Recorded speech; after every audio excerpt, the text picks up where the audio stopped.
I want to give you the phone number one more time. If you have questions that you'd like to call in to our pediatrician about your child's health, the number to call is 737-5500. Dr. Catherine Dundon is here with us today, and you guys have been busy in your office. Oh, it's our crazy season with all the preschool physicals. We have kindergartners and 7th graders. Both require a form that you have to turn into your school.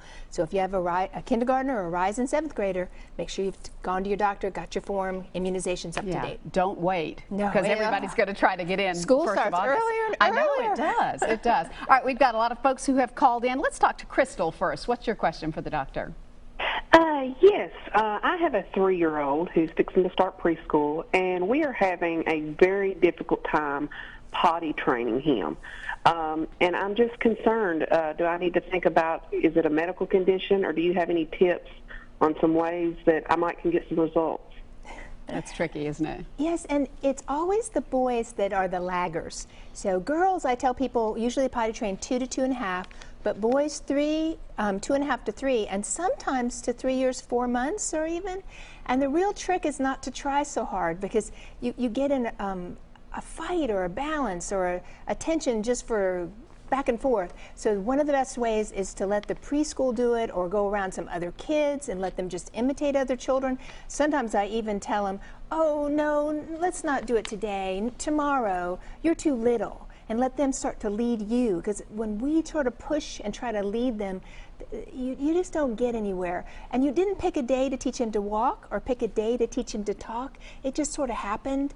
And it really happens if you kind of lax back and let him imitate, let him watch you, let him see you're having a good time. Yeah, no pressure makes it easier, right? Okay. Every confidence that you know he's going to do it. No, he's not worried about it, because you're going to do it tomorrow, you're going to do it next week. Good. Okay, Crystal, I hope that helps. That's a challenging time, isn't it? Hi, Keitha. What's your question for the doctor? Hi. I have a 7-year-old. He's actually just turned 8. Now, I know that there's a bunch of picky kids, but he just constantly tells me he's not hungry. And when we try to make him eat, he throws up, or he just says I'm full after 2 bites. Wow. For the most part, a child will eat what they need. And in a world of plenty like we have in the United States, in general, if you offer food and they don't want it, they really don't need it. And in general, our children are so heavy that a child who's a good weight actually looks skinny, but maybe that's a good weight. So check with your physician and make sure his weight is a concern. And then if he's excessively picky, sometimes we do some multiple vitamins with iron. Sometimes I review their dietary choices and find something they like from each of our necessary foods. But in general, they'll eat enough, and when you push them, you make them hate to come to the table. You want them to think meals are a wonderful time, a family time, not, I don't want to come because they're going to make me eat something I don't want. I wouldn't want to go to the table if someone tried to make me eat things I didn't want.